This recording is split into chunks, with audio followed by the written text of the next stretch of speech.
আরও একটা জমজমাট সন্ধ্যায় জমজমাট টেক আপডেট নিয়ে বরাবরের মতন হাজির আমি আপনাদের সুমন দা। তাহলে চলুন শুরু করা যাক, দেখে নেওয়া যাক আজকে টেক দুনিয়াতে কি কি ঘটছে। প্রথম যে টেক আপডেটটা আপনাদের সাথে শেয়ার করব আর সেটা হলো স্যামসাংকে দিয়ে। বস, স্যামসাং তাদের এস সিরিজে অনেক স্মার্টফোন আনছে, তার মধ্যে একটা S23 FE। বাট নো, আজকে S23 FE নিয়ে কোনো কথাই বলবো না, আজকে কথা বলবো S24 সিরিজ নিয়ে। জানেন S24 প্লাস, S24 আলট্রা এই স্মার্টফোনগুলো বিভিন্ন ওয়েবসাইটে লিস্টেড হয়েছে, গিগ বেঞ্চে দেখা গেছে। অ্যান্ড দ্যাটস টাইম এই স্মার্টফোনগুলির কিছু স্পেসিফিকেশনও এসছে। আর এবার স্যামসাংয়ের S24 সিরিজে প্রসেসর হিসাবে ব্যবহার করা হবে স্ন্যাপড্রাগনের 8 Gen 3। সাথে এই স্মার্টফোনগুলিতে কি ব্যাটারি থাকবে সেটাও চলে এসছে। 4755 mAh ব্যাটারি বা 5000 mAh ব্যাটারি S24 প্লাসে, আর আলট্রাতে পুরো 5000 mAh ব্যাটারি থাকবে। 45 ওয়াট, 65 ওয়াট যে ওয়্যার চার্জিংগুলো সেগুলোতে ইউজ করা হবে।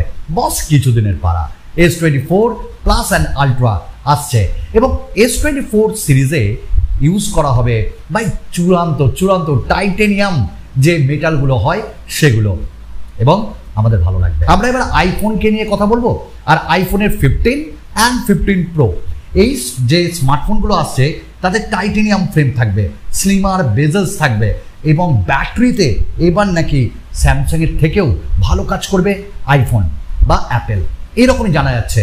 আর গোল্ডেন কালারের যে আইফোন 15 সিরিজ ওটা কিন্তু দুর্দান্ত লাগছে, এবং USB Type-C এবারও থাকবে।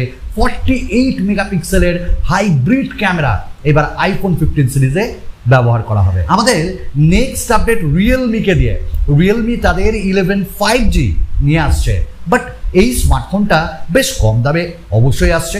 তার সঙ্গে এই স্মার্টফোনটায় ডাইমেনসিটি 6100 প্লাস থাকছে, 6.72 ইঞ্চেসের 120 হার্টসের ডিসপ্লে থাকছে, 100 ওয়াটের ক্যামেরা, সঙ্গে 16 মেগাপিক্সেল সেলফি, 5000 mAh ব্যাটারি এবং 67 ওয়াটের ফাস্ট চার্জিং, এবং একই সাথে সাইডে ফিঙ্গারপ্রিন্ট স্ক্যানার।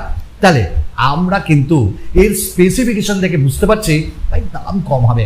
20,000-এর নিচে লঞ্চ করবে নাকি বস? দেখা যাক। রেডমি 12কে এখানটাই করতে পারে কম্পিট। নেক্সট আপডেট OnePlus-কে দিয়ে। আর OnePlus 12 এই স্মার্টফোনটা আসছে এই বছরের শেষে, এমনটাই জানা যাচ্ছে। এর ফার্স্ট লুকও এসছে, বরাবর আপনাদের সঙ্গে শেয়ার করেছি, আর শেয়ার এটাও করছি। যদি ভালো লাগে কোথাও ভিডিও ভাই হালকা করে লাইক করে দিও, আর ভালো না লাগলে ডিসলাইকটা তো ফ্রি বস, ডিসলাইকটা করতে পারো। আর এই OnePlus 12 এ থাকছে প্রসেসর হিসাবে 8 Gen 2, 6.7 ইঞ্চেসের ডিসপ্লে, 50-50-এর ক্যামেরা, 64 মেগাপিক্সেলের পেরিস্কোপ লেন্স, 32 মেগাপিক্সেলের সেলফি, 5400 mAh ব্যাটারিও থাকবে। দ্যাটস এ সুপার স্মার্টফোন আসছে ভাই। Xiaomi 13T Pro নিয়ে আসছে এবং খুব তাড়াতাড়ি আনছে, এবং এটি একটি ফ্ল্যাগশিপ স্মার্টফোন হতে চলেছে। এর স্পেসিফিকেশন কিছুটা এরকম। এই স্মার্টফোনটায় MediaTek Dimensity 9200 থাকবে, 6.67 ইঞ্চেসের ডিসপ্লে, 108/5-এর ক্যামেরা, 32 মেগাপিক্সেলের সেলফি, 5000 mAh ব্যাটারিও থাকবে। দাম কম থাকবে বস, বাট এটা ফ্ল্যাগশিপ। এইবার যে স্মার্টফোনটার কথাটা বলবো সেটা হলো K60। কয়েকদিন আগে আমরা দেখছিলাম যে K60কে নিয়ে খুব বাজিমাত খেলা, কিন্তু K60 হঠাৎ করে বিলুপ্ত হয়ে গেছে। মানে Xiaomi এটা নিয়ে আর কোনো কথাই বলছে না, কোথাও দেখাও যাচ্ছে না। বাট যেটা দেখা যাচ্ছে K60 আলট্রা, এবং এই স্মার্টফোনটায় 1.5K কার্ভ ডিসপ্লে থাকবে, MediaTek Dimensity 9200 প্লাস থাকবে, 5000 mAh ব্যাটারি, 120 ওয়াটের ফাস্ট চার্জিং। বস, দাম যাই থাকুক না কেন, বাট মিডিলে এলে খুব ভালো হবে। ভিভোর এই খবরটা শুনে ভিভো তাদের নিউ একটা জিনিস নিয়ে এসছে, আর সেটা হলো V36nm ইমেজিং চিপ। এই ইমেজিং চিপ যেটা, সেটা ক্যামেরার কোয়ালিটিকে আরও ভালো করবে, আর যেটা for the first time Vivo X100 সিরিজে ইউজ করা হবে। যাই হোক, ক্ল্যারিটি ডিফারেন্ট কাইন্ড অফ। এবার different kind of news. Samsung Galaxy M44, এবং এইটা একদম কনফার্ম আগামী মাসে M সিরিজের M44 আসছে উইথ স্ন্যাপড্রাগন 888 প্রসেসর। যদিও পুরনো, বাট স্যামসাং দিচ্ছে, আমাদের কাছে নতুন, আর এক্সাইনোস থেকে একটু বাঁচোয়া। এই স্মার্টফোনটাই আমরা ডিসপ্লে পাবো 6.67 ইঞ্চেসের অ্যামোলেড, 120 হার্টস, এবং তার সঙ্গে 5000 mAh ব্যাটারি, 25 ওয়াটের fast charging, and the camera I think 50 megapixel করে হয়তো দিবে তারা, বাট ভালো ক্যামেরা দিবে উইথ ওয়াইএস কততে আসবে?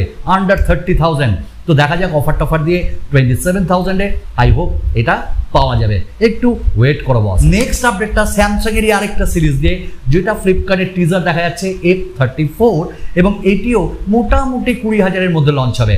আর এর স্পেসিফিকেশন 6.5 ইঞ্চেসের অ্যামোলেড ডিসপ্লে বা সুপার অ্যামোলেড 120 হার্টসের, এক্সাইনসের 1280 SoC থাকবে, এবং একই সাথে 50:8:2 ক্যামেরা, সেলফি 13 এবং side fingerprint scanner, 6000 mAh battery, 25 ওয়াটের ফাস্ট চার্জিং কেটি সাপোর্ট করবে।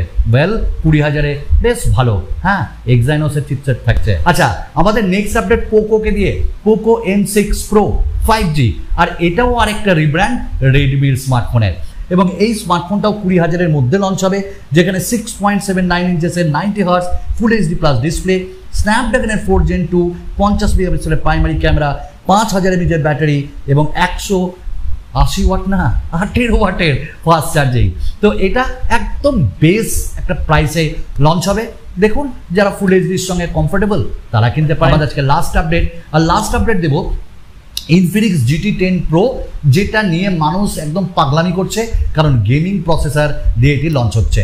এই স্মার্টফোনটায় আমরা মিডিয়াটেক ডাইমেনসিটি 8050 পাবো, 108 মেগাপিক্সেলের ট্রিপল রেয়ার ক্যামেরা, 32 মেগাপিক্সেলের ফ্রন্ট ক্যামেরা, 5000 mAh ব্যাটারি, 45 ওয়াটের ফাস্ট চার্জিং, এবং যেটা শোনা যাচ্ছে যে এই স্মার্টফোনটা বস 20,000-এর মধ্যে লঞ্চ হবে, বা 25,000-এর মধ্যে, বা তারও নিচে। ডেফিনেটলি ভালো। 3rd অগস্ট থেকে এটা সেল আরম্ভ হবে। ব্যাস, আমাদের শাটার ডাউন করব। আবার আরেকটা নতুন ভিডিওতে আপনাদের সকলের সাথে দেখা করব। আপনাদের উপস্থিতি কামনা করি, সুস্থতা কামনা করি।